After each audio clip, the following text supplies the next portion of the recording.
أعمالنا ونعوذ بالله من شرور أنفسنا ومن سيئات أعمالنا من يهده الله فلا مضل له ومن يضلله فلا هادي له ونشهد أن لا إله إلا الله وحده لا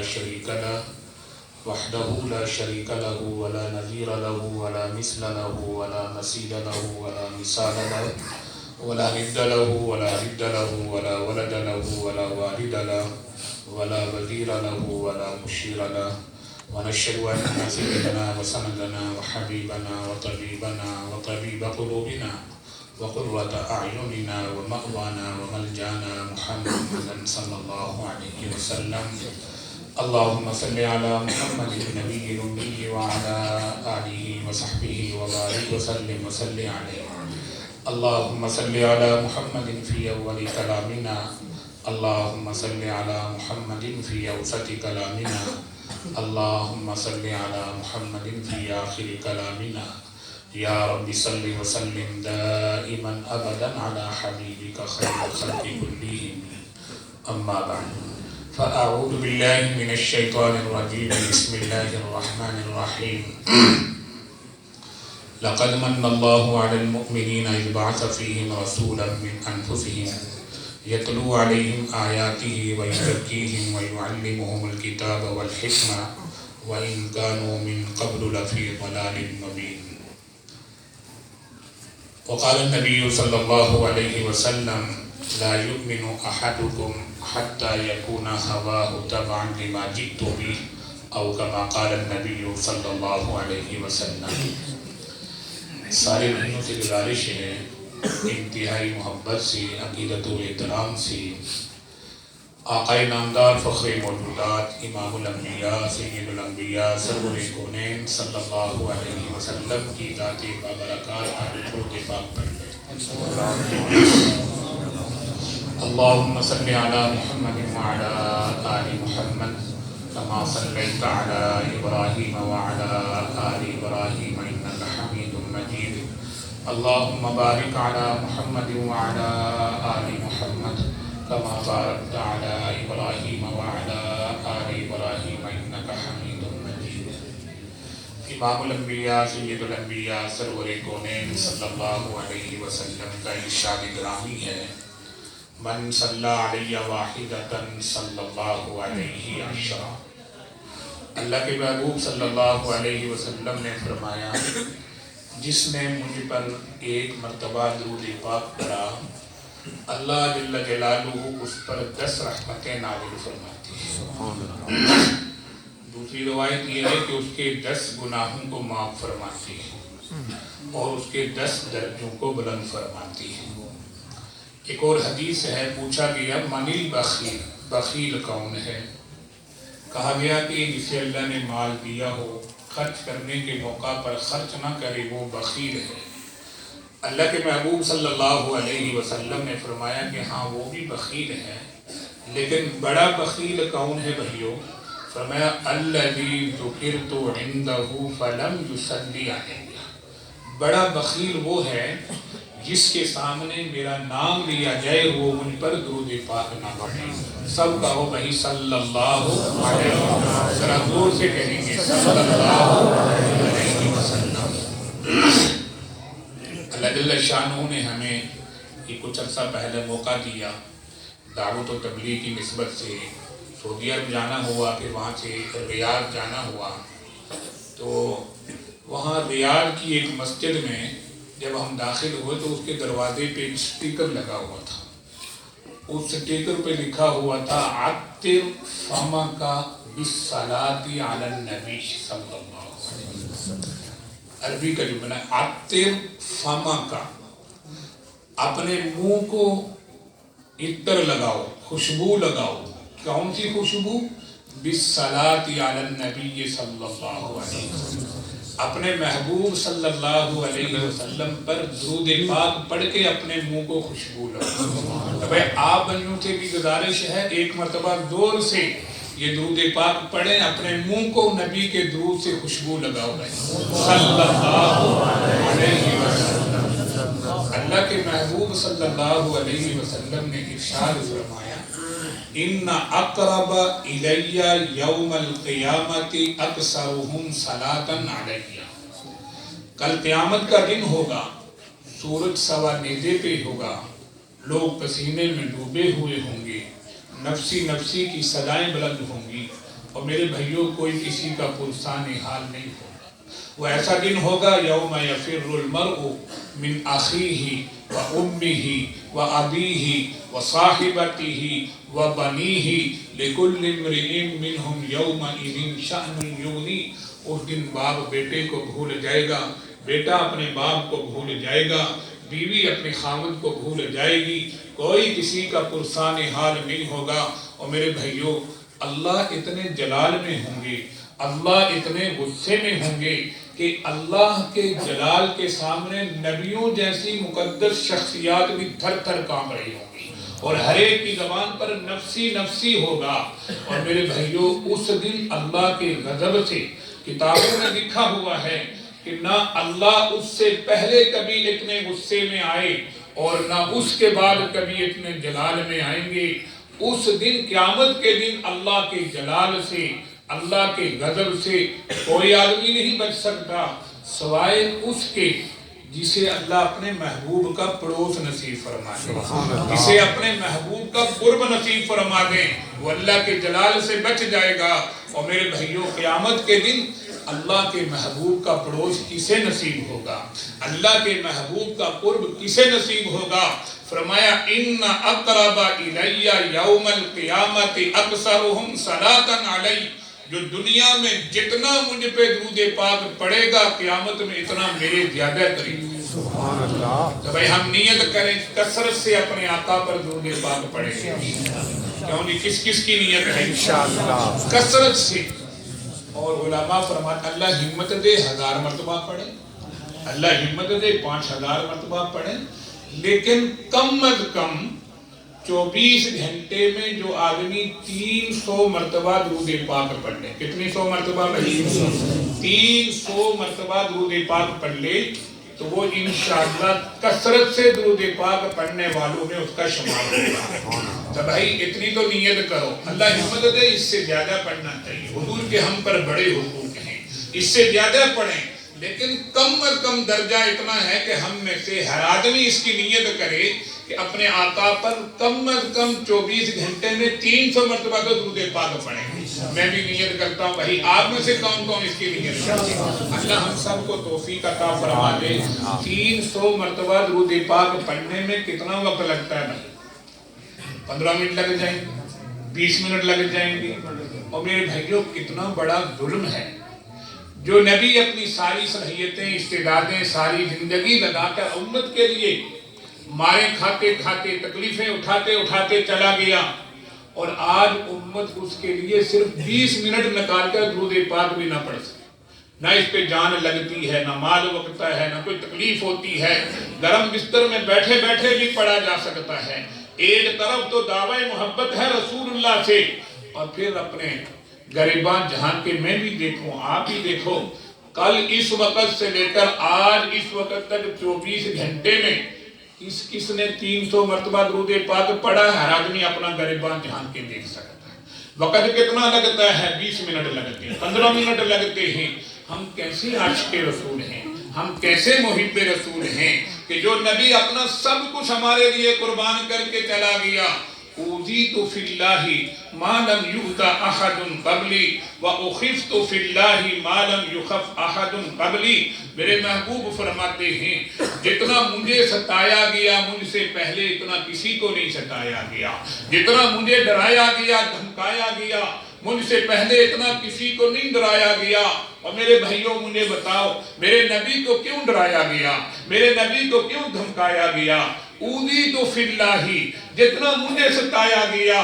میرے بھائیوں کوئی باپ ایسا نہیں دکھایا جا سکتا جو اپنے بیٹوں کے لیے اتنا مارے کھائے جتنا پیغمبر نے میرے آپ کے لیے کھائی۔ کوئی ماں ایسی نہیں دکھائی جا سکتی پوری دنیا میں جس نے اپنی اولاد کے لیے ساری رات کھڑے ہو کر دعا کی ہو، 5 گھنٹے تک دعا کی ہو، میرے پیغمبر عرفات کے میدان میں میرے آپ کے لیے اپنی امت کے لیے 5 گھنٹے یوں چلچلاتی دھوپ میں اور اونٹنی کی پشت پہ بیٹھ کر یوں دعا کر رہے ہیں اللہم اغفر لی امتی، اللہم اغفر لی امتی۔ بتائیے حضور سے بڑا ہمارا کوئی محسن ہو سکتا ہے؟ حضور سے بڑا ہم پہ احسان کرنے والا کوئی ہو سکتا ہے؟ ہم بھی کیسے نالائق امتی ہیں۔ محبت رسول کا تو دعویٰ ہر ایک کرتا ہے اور 20 منٹ نکال کر درود پاک بھی نہ پڑھ سکتا۔ تو بھائی کرنی نیت انشاءاللہ روزانہ کم از کم 300 مرتبہ اپنے آقا پر درود پاک پڑھیں گے۔ دیکھو میرے بھائیو، ضابطہ محبت یہ ہے، من احب شیئا اکثر ذکرہ، یہ ضابطے کی بات ہے کہ جس کو جس سے محبت ہوتی ہے وہ اس کا کثرت سے تذکرہ کرتا ہے۔ آج مکانوں کے تذکرے ہیں، دکانوں کے تذکرے ہیں اور کاروبار کے تذکرے ہیں اور مال و دولت کے تذکرے ہیں، اس لیے کہ ہمیں ان سے محبت ہے، اور پیغمبر کے تذکرے نہیں، اس لیے ٹھیک ہے زبان سے تو ہم دعوی محبت کرتے ہیں، لیکن بھائیو جیسے ابھی مولانا بیان کر رہے تھے، یہ صرف زبانی کلامی بات نہیں، اصل ہم حضور صلی اللہ علیہ وسلم کی اطاعت کرنے والے من احب شیئا اکثر ذکرہ، جو جس سے محبت کرتا ہے وہ کثرت سے اس کا ذکر کرتا ہے، اپنے آقا کا کثرت سے درود پاک پڑھنا پڑھیں گے انشاءاللہ۔ دیکھو میرے بھائیو، حضور نے کتنی تکلیفیں اٹھائیں گے میرے آپ کے لیے، امت کے لیے کتنا ستایا گیا، کتنا مارا گیا، آپ کو ساحر اور مجنون کہا گیا، آپ کے جسم اطہر کو جو ہے اس پہ کوڑڑیاں ڈالی گئی، آپ کی بیٹیوں کو طلاقیں ہو رہی ہیں، کس لیے ہو رہی ہیں؟ آپ کو ساحر اور مجنون کس لیے کہا جا رہا؟ آپ کا سوشل بائیکاٹ کیا جا رہا، کس لیے کیا جا رہا؟ ملک مال کے متمنی نہیں تھے، عہدے منصب کے متمنی نہیں تھے کہ مجھے کوئی ملک مل جائے، مجھے مال مل جائے، مجھے عہدہ مل جائے، مجھے کوئی سیادت اور قیادت مل جائے۔ میرے بھائیوں، وہ تو آپ کو پیشکش کی گئی تھی۔ ایک وفد مکہ کا آپ کے دادا، آپ کے چچا عبد المطلب کے پاس آیا۔ عبد المطلب آپ کا بہت دفاع کرتے رہے، آخری دم تک آپ کا دفاع کرتے رہے، کہا آپ کا بھتیجا دعوت دیتا ہے اور یہ کہتا ہے لا الہ الا اللہ، کسی سے نہیں ہوتا، کس سے ہوتا ہے؟ آپ کا بھتیجا کہتا ہے سب کچھ کرنے والا اللہ ہے، عزت ذلت کا مالک کون ہے بھائی؟ نفع نقصان کا مالک کون ہے؟ وہ تو حیات کا مالک کون ہے؟ سب کچھ کس کے ہاتھ میں ہے؟ وہ عزت کے نقشوں میں ذلیل کر دے، وہ ذلت کے نقشوں میں عزت دے دے، وہ صحت کے حالات میں بیمار کر دے، وہ بیماریوں کی شکلوں میں صحت دے کے دکھا دے، کیونکہ کوئی اللہ سے پوچھنے والا ہے۔ تو عز من تشاء وتذل من تشاء، وہ جسے چاہے عزت دے دے، جسے چاہے ذلیل کر دے۔ تولج اللیل فی النہار وتولج النہار فی اللیل، رات کو دن میں داخل کرنے والا کون ہے بھائی؟ دن کو رات میں داخل کرنے والا کون ہے؟ ان یمسسک اللہ بضر فلا کاشف لہ وان یردک بخیر فلا راد لفضلہ، نفع دینے پہ آئے تو کوئی نقصان اور نقصان دینے پہ آئے تو کوئی نفع۔ ایک صحابی حضور صلی اللہ علیہ وسلم کے ساتھ سواری پہ بیٹھے ہوئے ہیں اور آپ فرما رہے ہیں یا بنی اعلمک کلمات تنفعک، اے لڑکے تجھے چند کلمات سکھاتا ہوں، ان کو یاد کر لے، تجھے نفع دیں گے۔ احفظ اللہ یحفظک، تو اللہ کے دین کی حفاظت کر، اللہ تیری حفاظت فرمائے۔ میری آپ کی حفاظت کس میں ہے بھائی؟ اللہ کے دین کی حفاظت کرنے میں ہے، اللہ کے دین کو پھیلانے میں ہے، اللہ کے کلمے کو بلند کرنے میں ہے۔ ہم جتنا اللہ کے دین کی حفاظت اور اللہ کے کلمے کو پھیلانے میں لگیں گے، اللہ اپنی قدرت سے میری آپ کی حفاظت فرمائیں گے۔ احفظ اللہ تجدہ تجاہک، تو اللہ کے دین کی حفاظت کر، اللہ کو اپنے سامنے پائے گا۔ وَإِذَا سَأَلْتَ فَاسْأَلِ اللَّهِ، جب تو سوال کرے تو اللہ ہی سے سوال کر۔ وَإِذَا اسْتَعَنْتَ فَاسْتَعِنْ بِاللَّهِ، جب تو مدد مانگے تو کس سے مانگ بھائی؟ بھائی کس سے مدد مانگنی چاہیے؟ مدد کرنے والے کون ہیں؟ مشکل کشا کون ہیں؟ حاجت روا کون ہیں؟ ابھی آپ کی نصیر الدین گولڑوی رحمت اللہ علیہ کے اشعار سن رہے تھے۔ سب کا داتا کون ہے بھائی؟ سب کو دیتا کون ہے؟ سب کا حاجت روا کون ہے؟ سب کچھ کرنے والے۔ اذا سألت فاسأل اللہ، جب سوال کرو تو کس سے کرو؟ وَإِذَا اسْتَعَنْتَ فَاسْتَعِنْ بِاللَّهِ، جب مدد مانگو تو کس سے مانگو؟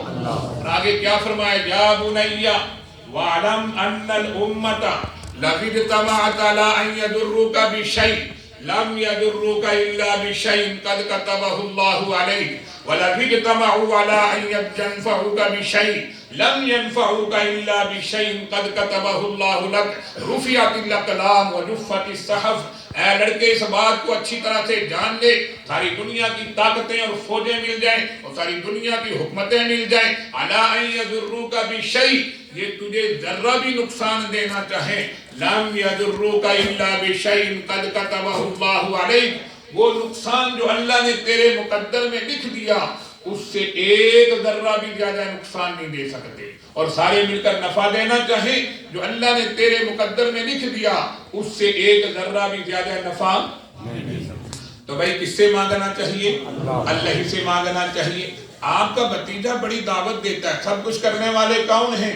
آپ اپنے بھتیجے کو سمجھا دیجئے، وہ دعوت دینا چھوڑ دے، لا الہ الا اللہ کی آواز لگانا چھوڑ دے، اور ہم اسے اس کے بدلے میں اگر ملک چاہتا ہے تو ملک دینے کے لیے تیار ہیں، عہدہ چاہتا ہے تو عہدہ دینے کے لیے تیار ہیں، حکومت چاہتا ہے تو حکومت دینے کے لیے تیار ہیں، کسی حسین و جمیل دوشیزہ سے شادی کرنا چاہتا ہے تو حسین و جمیل لڑکی سے شادی کرا دیں گے، مال و دولت چاہیے تو پورے عرب کے جو ہے خزانے اس کے قدموں میں لا کے ڈھیر کر دیں گے، اسے کہو دعوت دینا چھوڑ دے۔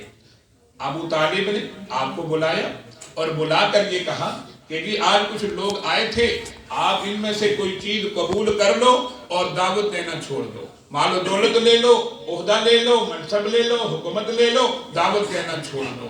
آپ علیہ السلام کی آنکھوں میں آنسو آ گئے، چچا آپ کیسی بات کر رہے ہیں؟ واللہ یا عمی لو بدع الشمس علی یمینی والقمر علی یساری علی ان اترک هذا الامر ما ترکتہ حتی یظہرہ اللہ او اہلک دونہ۔ چچا جان آپ دنیا کے مال و متاع کی بات کر رہے ہیں، آپ دنیا کے عہدے منصب کی بات کر رہے ہیں، آپ دنیا کی چیزوں کی بات کر رہے ہیں، واللہ یا عمی لو بدع الشمس علی یمینی، یہ مکہ والے کر تو نہیں سکتے، لیکن اگر آسمان سے سورج کو توڑ کر میرے دائیں ہاتھ پہ رکھ دیں، والقمر علی یساری، اور چاند کو اتار کر میرے بائیں ہاتھ پہ رکھ دیں، سارا نظام شمسی میرے دائیں ہاتھ پہ رکھ دیں، سارا نظام قمری میرے بائیں ہاتھ پہ رکھ دیں، اور پھر اس کے بعد مجھے یہ کہہ دیں الا ان اترک هذا الامر، میں دین کی دعوت چھوڑ دوں، میں لا الہ الا اللہ کے گن گانا چھوڑ دوں، میں لوگوں کو اللہ کی طرف بلانا چھوڑ دوں، یہ نہیں ہو سکتا حتی یظہرہ اللہ او اہلک دونہ، یا دنیا میں محمد کا کلمہ غالب ہو کر رہے گا، یا پھر محمد محنت کرتے کرتے اپنی جان تو دے سکتا ہے پر دعوت نہیں چھوڑ سکتا۔ تو یہ سب تکلیفیں میرے نبی کیوں اٹھا رہے ہیں میرے بھائی؟ ملک مال کے لیے وہ تو پیشکش ہو گئی تھی، عہدہ منصب نہیں، میرے آپ کے لیے، اپنی امت کے، میری امت جہنم سے بچ جائے، جنت میں جانے والی بن جائے۔ ساری ساری رات میرے نبی اللہ کے سامنے کھڑے ہوتے تھے، حدیث میں آتا ہے حتی یتورم قدماہ، اتنا کھڑے ہوتے امت کے لیے کہ آپ کے قدم مبارک پہ ورم آ جاتا تھا، سوج جاتے تھے۔ میرے بھائیوں آج تک کوئی ماں ایسی نہیں جو اپنی اولاد کے لیے اتنا اللہ کے سامنے کھڑی ہوئی ہو کہ پاؤں پہ ورم آ گیا ہو، اور پیغمبر میرے آپ کے لیے اتنا اللہ کے سامنے کھڑے ہوتے، روتے مانگتے کہ پیغمبر کے قدموں میں ورم آ جاتا تھا۔ وہ پیغمبر میرے آپ کے لیے اتنے شفیق اور میرے آپ کے لیے اتنی تکلیفیں برداشت کر رہے ہیں، ہم کیسے نالائق امتی ہیں اپنے پیغمبر پر درود پاک بھی نہ پڑھ سکیں؟ تو بھائی نیت کرو اپنے پیغمبر سے سچی پکی محبت بھی کریں گے انشاءاللہ، اور اپنے پیغمبر پر کثرت سے درود پاک بھی پڑھیں گے انشاءاللہ۔ اور بھائیو یہی تو حضور کے ہم پہ حقوق ہیں۔ آپ دنیا میں تشریف لائے ہیں، اس میں کوئی شک نہیں ہے کہ آپ کے آنے پر ہر ایک کو خوش ہونا چاہیے۔ اگر جسے حضور کی آمد پہ خوشی نہیں، اللہ کی قسم وہ مومن نہیں۔